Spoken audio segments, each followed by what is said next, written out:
Hello everyone, आप सभी का फिर से स्वागत है आज की न्यू पाइथन वीडियो में। तो आज हम लोग जेसन मॉड्यूल के बारे में पढ़ने जा रहे हैं। तो हम लोग हैं वीएस कोड में, मतलब मैं हूँ वीएस कोड में। आप लोग भी अपना वीएस कोड ओपन कर लो। और अब मैं एक न्यू फाइल बना रहा हूँ वीडियो 79 के नाम से, 79.py। तो सबसे पहले मैं आपको बताना चाहता हूँ कि जेसन क्या है। तो जब पहल जेसन ना एक ना डेटा एक्सचेंज करने का तरीका है। तो जेसन का अगर मैं आपको फुल फॉर्म बताऊँ तो होता है जावा स्क्रिप्ट ऑब्जेक्ट नोटेशन। तो इसमें एक्चुअली में एक डिक्शनरी जैसा इसका फॉर्मेट होता है। तो की वैल्यू पेयर्स रहते हैं इसमें।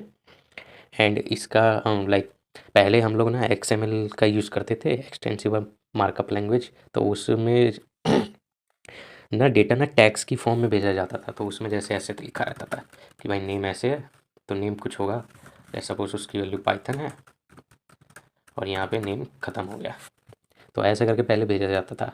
लेकिन अब उसी को भेजने का तरीका मतलब डेटा ट्रांसफ़र का तरीका कर दिया गया है ऐसे कि नेम ऐसे भेज देंगे हम। तो अगर आपको सिंटेक्स अगर याद आ रहा होगा तो ये हम पाइथन में डिक्शनरी जैसा था, तो वैसे ही होता है, बस थोड़ा सा फ़र्क होता है इसमें जेसन में। तो जेसन में ये फ़र्क होता है कि इसकी जो कीज़ होती हैं जेसन की, डिक्शनरी में तो की आप कुछ भी बना सकते हो, कोई फ़र्क नहीं पड़ता। पर उसमें सिर्फ एक स्ट्रिंग ही बनेगी की, तभी वो एक वैलिड जेसन होता है, वरना वो वैलिड जेसन नहीं होता। फिलहाल हमें उसकी टेंशन नहीं लेनी है। हमारे पास ये एक बिल्ट इन मॉड्यूल है पाइथन का। तो मैं इसे इंपोर्ट करता हूँ जेसन, और हम लोग एक डिक्शनरी बनाते हैं फालतू सी, एंड जिसमें हम लोग बोल देते हैं कि भाई ए पे है वैल्यू 1 और बी पे है वैल्यू 2। ठीक है, तो ये हमारे पास डिक्शनरी है। तो अगर मैं जैसे प्रिंट करूँ डिक्शनरी 1 के ए को, तो मुझे वैल्यू 1 दिखेगा, वैल्यू 1 वैल्यू आएगी। और बी को करूँगा तो वैल्यू 2 आ जाएगा। कोई दिक्कत नहीं, अभी तक तो सब कुछ सिंपल है। लेकिन मानो कि मैंने ये था ना, अब जब भी डेटा ट्रांसफ़र होता है, जैसे वेब डेवलपमेंट जब आप करोगे तो आपको पता चलेगा कि डेटा ट्रांसफ़र ना ऐसे नहीं होती, डिक्शनरी कभी नहीं जाती है। तो इसका ना हमें ना एक स्ट्रीम बनानी होती है डेटा की। तो डेटा को ना मतलब एक स्ट्रिंग में कन्वर्ट करना पड़ता है। तो ये डेटा कभी नहीं जाएगा, इसकी जगह ना एक स्ट्रिंग जाएगी। तो उसके लिए हम लोग बोलते हैं कि भैया जो तुम्हारा जो नया डेटा है वो ना जेसन उसको लोड करेगा। लोड करेगा या डंप करेगा, एक मिनट, नहीं डंप करेगा, डंप्स। और इसमें आप जैसे ही अपना ये डिक्शनरी दोगे ना, तो ये ना इसको एक स्ट्रिंग में कन्वर्ट कर देगा। तो अगर हम लोग यहाँ प्रिंट करवाएं डेटा को, और यहीं पे मैं प्रिंट करवा दूँ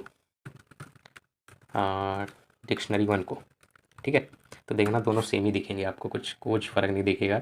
फिलहाल यहाँ पे बस आपको ये फ़र्क दिख रहा है कि जो डेटा है उसमें ये डबल डबल वाले वो लग जाते हैं, क्या बोलते हैं, कोमास ऊपर वाले जो होते हैं, इन्वर्टेड कोमास डबल वाले लगते हैं। तो ये भी एक जेसन का फॉर्मेट है, ठीक है। और लेट सपोज़ कि मैं यहाँ पे ना ऐसे दे रहा हूँ, ठीक है, ऐसे करके मैं कर रहा हूँ ना, तो देखना क्या होगा। तो इसने ना उसको बना दिया भाई, उसने बोल दिया भैया तुम मुझे नंबर दे रहे हो की में कोई फ़र्क नहीं पड़ता, मैं उसे एक स्ट्रिंग में ही कन्वर्ट कर दूंगा।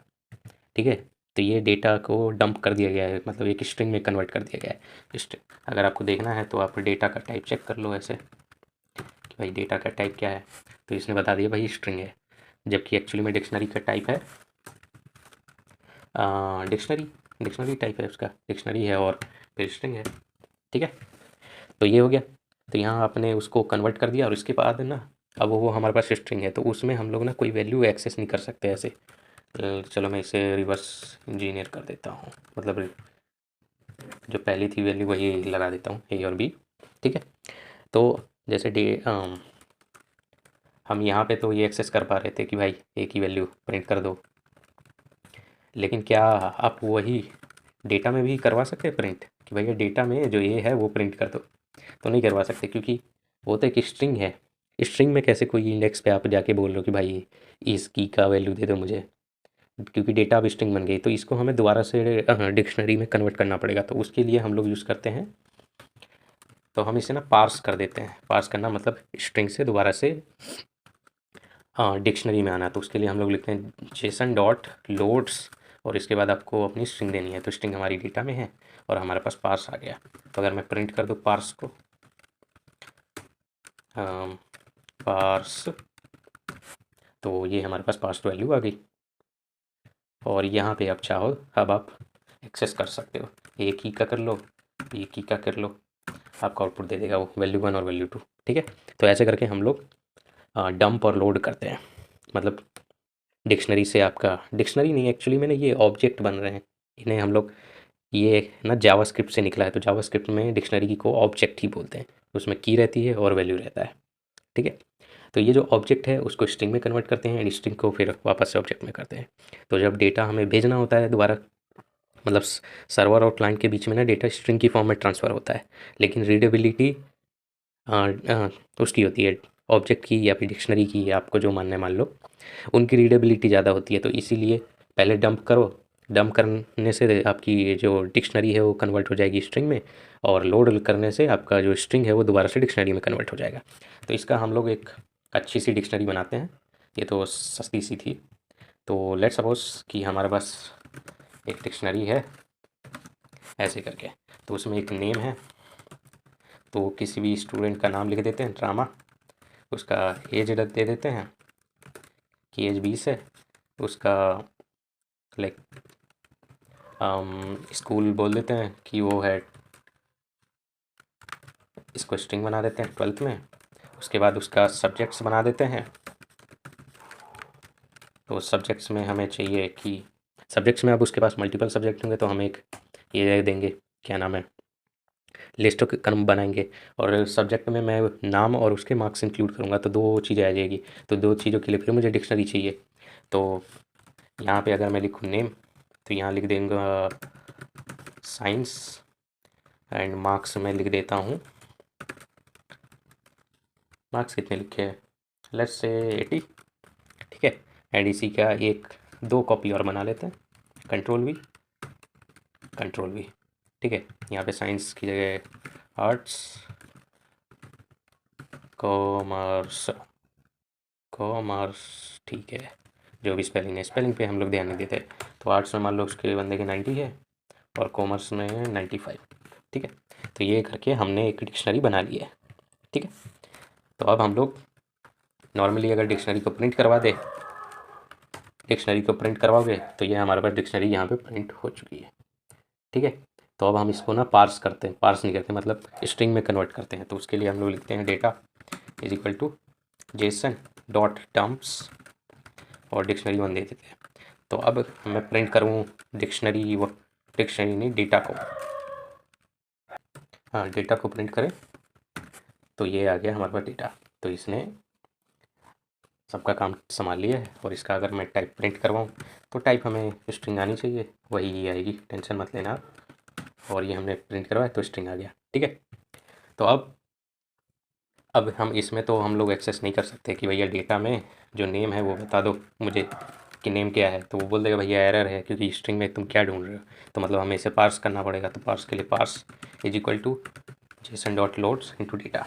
ठीक है, और यहाँ पे हम पार्स लिख देते हैं। अब यहाँ पे नेम की वैल्यू एक्सेस करोगे तो आ गया भाई। यहाँ से इसको ओपन कर लेते हैं, थोड़ा सा ना साइड डिक्रीज कर देता हूँ मैं। ठीक है, तो नेम हो गया प्रिंट, नेम क्या था, रामा, रामा आ गया। ऐसा करो, इसे रीलोड करो। ठीक है, नेम आ गया। नेम के बाद सब्जेक्ट से निकालते हैं इसके सब्जेक्ट्स। सब्जेक्ट नहीं है क्या, अच्छा सब्जेक्ट है। ठीक है, तो सब्जेक्ट में इतनी चीज़ें आ गई। अब सब्जेक्ट के अंदर एक लिस्ट है, तो लिस्ट है, तो लिस्ट में हम लोग इंडेक्सिंग से चलते हैं कि 0 नंबर पे, 1 नंबर पे, 2 नंबर पे। तो यहाँ अगर मैं बोल दूँ भाई 0 नंबर पे क्या है, तो भेजेगा हमारे पास कि 0 नंबर पे भाई नेम है साइंस और मार्क्स है 80। तो अगर यहाँ पे मैं लिखूँ नेम बता और मार्क्स बता, तो वो हमें बता देगा भाई साइंस है और 80 है।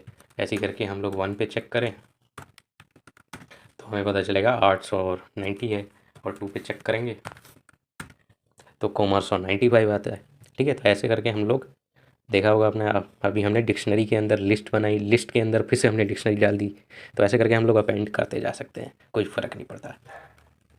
ठीक है, तो आई होप आप लोगों को ये जेसन मॉड्यूल कैसे इस्तेमाल होता है ये समझ आ गया होगा, इसका ज़रूरत क्या है आपको समझ आ चुका होगा। नहीं भी समझ आया कोई दिक्कत नहीं, बस इतना है कि ये वेब डेवलपमेंट में मेनली आपके काम आएगा जब आप पाइथन के फ्रेमवर्क्स कुछ पढ़ेंगे ना, मतलब आपको कभी लगेगा कि चलो हम इससे कोई वेबसाइट बनाते हैं, तब आपको इसकी ज़रूरत पड़ेगी कि जेसन कोई भी डिक्शनरी टाइप के डेटा को जब आपको स्ट्रिंग में कन्वर्ट करना होगा तो आपके यही जेसन ही मॉड्यूल काम में आने वाला है। ठीक है, तो आज आज के लिए बस इतना ही, मिलता हूँ मैं आपसे नेक्स्ट वीडियो में। सी या बाय।